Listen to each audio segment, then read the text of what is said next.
Boa noite, meu querido aluno. Dando continuidade às nossas aulas, vamos falar sobre roteirização de veículos.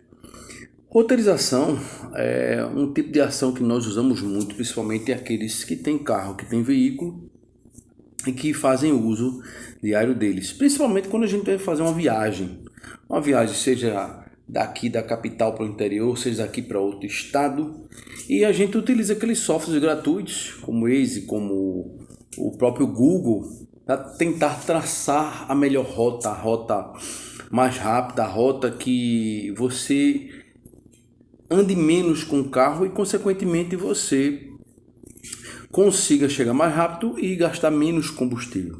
Então você vê que de cara a roteirização é muito importante, não só na vida das grandes empresas transportadoras, já que a gente utiliza o modal que é o mais utilizado aqui no Brasil, que é o modal rodoviário, e aí a gente sabe que cada vez mais o acesso aos grandes centros estão cada vez mais caóticos, todo mundo usando o carro, mesmo que a gasolina agora com esse preço de matar, mas as pessoas não querem abrir mão do seu benefício, não querem abrir mão da sua zona de conforto.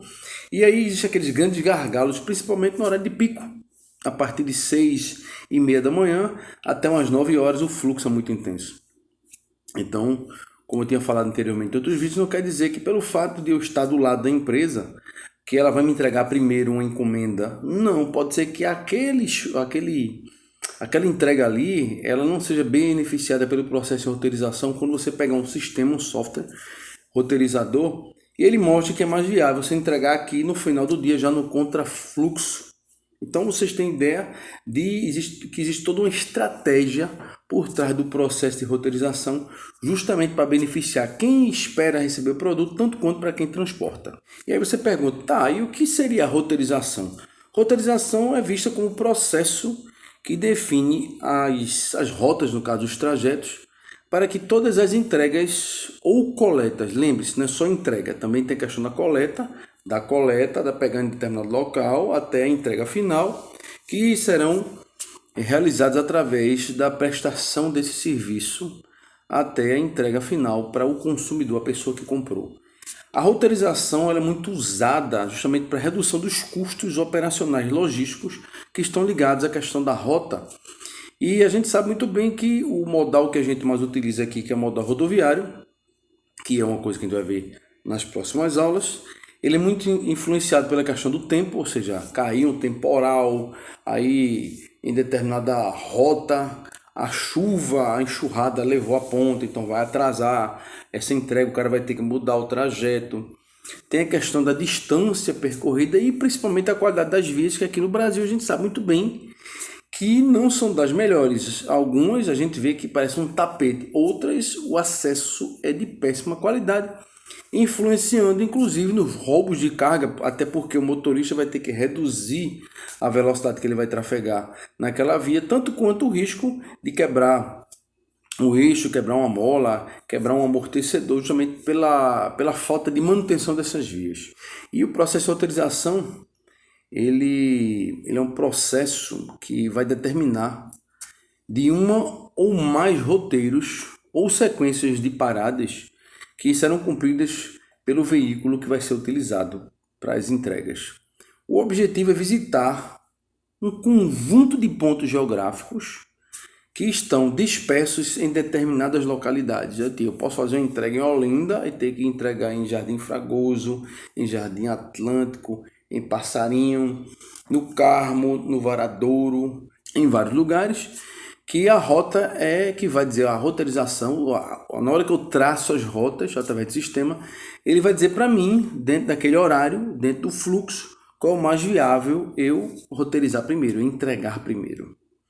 E a gente sabe que a necessidade de se planejar essas rotas, de se planejar essa ordem dos serviços, as ordens dos pedidos, eles devem focar a realização das entregas ou a prestação de serviços dentro dos prazos que são pré-estabelecidos. É muito importante que o prazo que foi dado na entrega ele seja cumprido, preferencialmente que seja entregue antes, até porque, como eu disse anteriormente também em outros vídeos, você trabalha inicialmente com o desejo e a frustração, o desejo de ter o produto nas suas mãos, e quando ele atrasa demais, vai gerar uma frustração para quem está comprando e, consequentemente, vai manchar a imagem da empresa, que às vezes nem é culpada pelo atraso. Tem aqueles fatores, como eu disse anteriormente, a questão do tempo, a questão das vias, pode ser que um caminhão quebre um eixo, atrase 1 ou 2 dias para se refazer esse eixo, a troca do eixo, e consequentemente vai atrasando as entregas e comprometendo todo o processo de roteirização. Aí a roteirização ela se torna muito mais importante porque os próprios softwares eles vão identificar quais são as vias que estão em péssimas condições e evitar que o trajeto seja feito justamente por ela, para evitar tanto a questão da quebra quanto o tempo que vai se perder transitando por aquela via. Além disso, vai otimizar a questão da entrega, vai evitar os furtos e, consequentemente, vai garantir a segurança do motorista, vai garantir a segurança da carga, principalmente aquelas cargas que tem um alto valor agregado, como aquela de eletroeletrônicos. Essas são as mais visadas e que, dependendo do tipo de roteirização que você fizer, consequentemente vai evitar. Evitar, eu não digo evitar, mas vai tentar evitar que haja o furto dessa carga. E, consequentemente, também garantir a segurança de quem vai estar transportando, a segurança tanto da carga, do veículo e do motorista.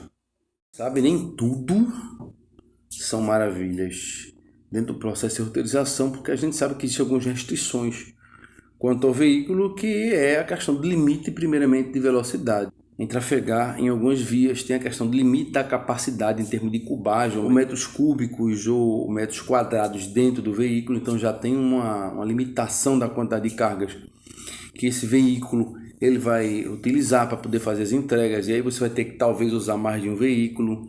Você tem a questão do limite com relação ao tipo de carga dos veículos.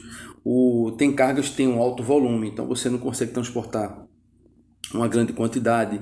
Você tem que levar em conta a limitação do tipo de veículo que vai estar disponível, principalmente se for algum tipo de produto que exige uma certa especificidade, aqueles que precisam de uma armazenagem específica, de uma temperatura específica, como no caso, exemplo, de frutas.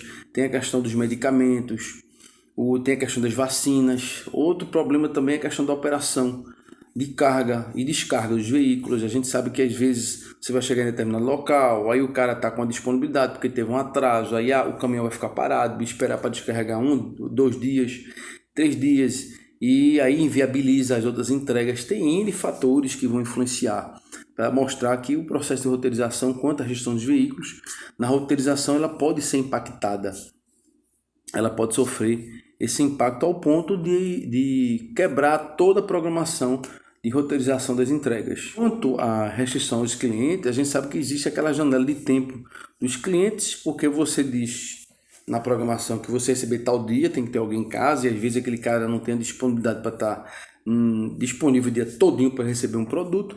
Hoje já muda um pouco, depende de algumas operadoras que liberam o telefone e a pessoa liga que está fazendo transporte, diz, está em casa, estou chegando em tanto tempo, onde é que fica? Aí facilita demais a questão das entregas. Mas tem outros que não conseguem, principalmente quando moram em casa. Se morar no apartamento, no condomínio, é mais fácil, porque ele pode deixar o produto na portaria identificado. Mas quando são entregas em casas, se não tiver ninguém em casa, isso vai ser um fator limitador. E outra, com relação também ao cliente, é o atendimento, que às vezes não se consegue fazer o atendimento total e só se cumpre o atendimento parcial e compromete o processo de roteirização e o tempo também máximo permitido, tanto para carga e descarga, justamente para não atrasar o processo de entregas, o processo de roteirização.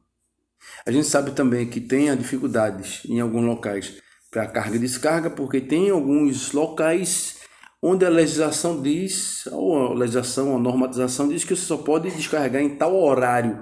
Então tem empresas que só conseguem descarregar 10, 11 horas da noite, que é quando não tem mais fluxo de veículos em determinada localidade, também comprometendo o processo de roteirização. Outro problema é a disponibilidade diária para poder estacionar o veículo, para poder fazer tanto a carga quanto a descarga. Se for empresa que já tenha todo o espaço físico planejado, projetado para isso, bom. Mas tem localidades que vai descarregar a mercadoria que a gente sabe que não tem essa estrutura capaz de abrigar um veículo, e aí compromete mais ainda o processo de descarregamento desse veículo e também compromete diretamente o processo de roteirização das entregas. Quanto ao processo de restrição das rotas, a gente tem que levar em conta os horários de início e de término das viagens, dentro do processo de roteirização, o tempo máximo de viagem de um veículo. A gente sabe que existe agora uma restrição quanto à legislação dos caminhoneiros, que eles têm que ter um espaço de tempo, dependendo do tipo de carga, dependendo do trajeto e da distância, eles vão ser obrigados a parar determinado período para poder descansar, coisa que anteriormente não se fazia. Às vezes o caminhão ele viajava com 2 motoristas e o cara virava à noite, 24 horas, às vezes tomando rebite, tomando outras porcarias, para poder ficar ligado, para poder ficar acordado. Não que isso não aconteça, ainda acontece muito. Mas tem essa limitação quanto ao tempo de viagem. Às vezes tem carga que precisa estar num determinado local, num curto espaço de tempo. E a gente sabe que também tem essa limitação da distância máxima percorrida pelos veículos por conta dos limitadores. Lembrando também tem a questão dos locais de paradas fixas para as entregas e descansos, que às vezes não são locais assim estratégicos, que ficam com uma certa distância dos locais de entrega e aí não facilitam em muito esse processo de distribuição dos produtos. Outro fator complicador é se esse veículo que vai ser utilizado para as entregas, ele for fazer coleta em vários lugares diferentes, sair coletando em armazéns diferentes para essa entrega. E aí, dependendo do processo, todo aquele desembaraço para a liberação da mercadoria, ele pode também comprometer o processo de entrega e atrasar um pouco o processo de roteirização até o destino final e atrasar, consequentemente, a entrega para o consumidor final, para o cliente que espera ansioso para receber o seu produto. É importante lembrar que em alguns tipos de produtos, ele vai ter que passar, dependendo do estado ou estados, ele vai ter que parar várias vezes nos postos fiscais para poder carimbar a nota. E às vezes, se tiver um grande fluxo de veículos esperando também essa liberação, vai atrasar também um pouquinho essa entrega. Então são coisas que têm que ser analisadas. Lembrando que às vezes o custo dessas demoras, dessas entregas, vão gerar horas extras para o caminhoneiro e consequentemente ele vai querer receber e consequentemente vai aumentar o custo dessa viagem.